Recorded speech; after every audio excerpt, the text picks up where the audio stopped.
Ashamaa harka fuunee kabajamtootaa fi jaalatamtoota hordoftoota maartii akkam jirtu nagaa keessanii nagaan waaqayyoo isiniif haa baay'atu. Akkam jirtu nagaa keessanii ani nagaa koodha. Egaa obboleewwan koo kunoo imalli koo gara biyya koo galeen jira.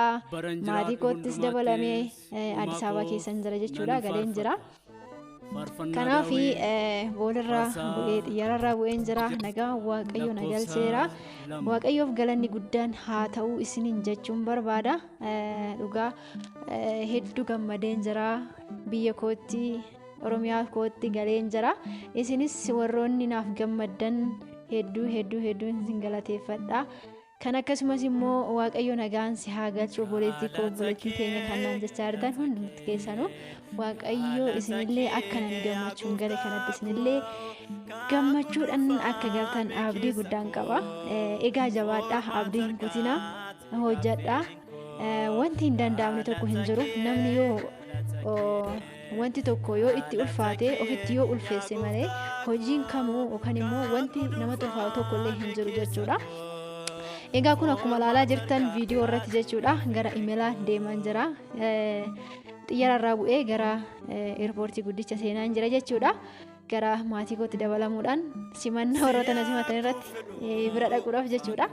Kanaaf isiniin jechuu barbaada akkan yookaan immoo Libaanos irraa ka'ee gara xiyyaara seenuu immoo viidiyoo tokko waraabuudhaaf namatti hin mijatu. Dhorgadhaa bilbila banuun jechuudha.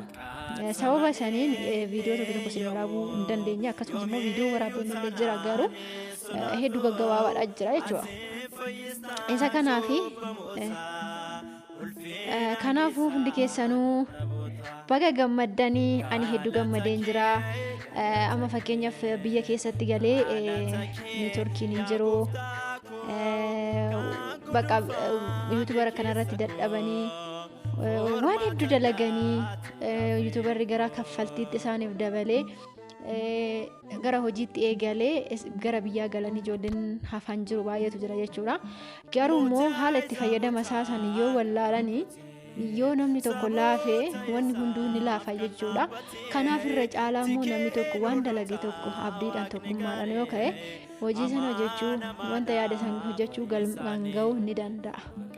Hojiin kamiyyuu saankaa namatti hin ta'u yoo nuti itti qophoofne yoo nuti fedhaan keessa keenyaaf fedhii waan hojjennu san dalannu yoo qabaanne wanni hunduu hojjetamuu ni danda'a. Ijoollee baay'eetu jira neetworkiin hin hojjetu akkasii kan jedhu jira jechuudha. Kanaaf ani amma waayifaan sirriitti hojjeta wanni hunduu sirriitti dalagama akka biyya ormaa keessatti nannaqamneetoo viidiyoo waraabuu laayivii seenuu sanii miti hedduu namatti tola. Garuu isa kana godhachuudhaaf immoo achi teenyee neetworkii madaamii faarratti fayyadamne haala nutti tolutti yeroo nutti tolutti hojii isaaniis hojjechaa yeroo nutti tolutti hojii kana hojjechaa warri jalqabdanis osoo abdii tokko hin muuriin hanga kontiraan keessan dhumee gara biyya keessanii wanti isin yaaddan isiniif guutee gara biyya keessanii galtanitti abdii hin kutinaa isiniin jechuun barbaada. Kanaaf obboleewwan koo jabaadhaa isiniin jedha. Hedduun isin jaaladha hedduun isin kabaja.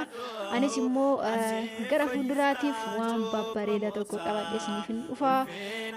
Haala jiruuf jireenya biyya keessallee isinitti agarsiisuu danda'a. Kanaaf haalli tokko hanga mijeeffadhu neetworkii fakkeenyaaf xiqqoo namatu sitti dhufaa sagalee jira waan sansaniif malee wanti nama saanku tokko hin jiru. Hedduu namatti tola biyya ofii jechuudha. Kanaaf jabaadhaa isiniin jedha obboleewwan koo isinin jaaladha isinin kabaja. Kanaaf warri maatii koos hin taane maatii naaf ta'a. Kan maatii naaf hin taane immoo warri maatii naa taatan sheer gochuudhaan warra maatii naaf hin taane godhaan naaf ga'a. Akkasuma isaanillee akka wantoota ani argu isinirratti wanta ani hojjedhee gara chaanaala kootti fidu akka isaan barumsa gaarii waan gaarii irraa argatan abdii guddaan qaba. Kanaaf jajjabaadhaa maatii koostaa sheer laayik gochuudhaan na jajjabeessaa. Gaafii barbaaddanillee waan biyya keessa jirus na gaafachuu ni dandeessu. Ammaan booda baqqaa maal asinitti malee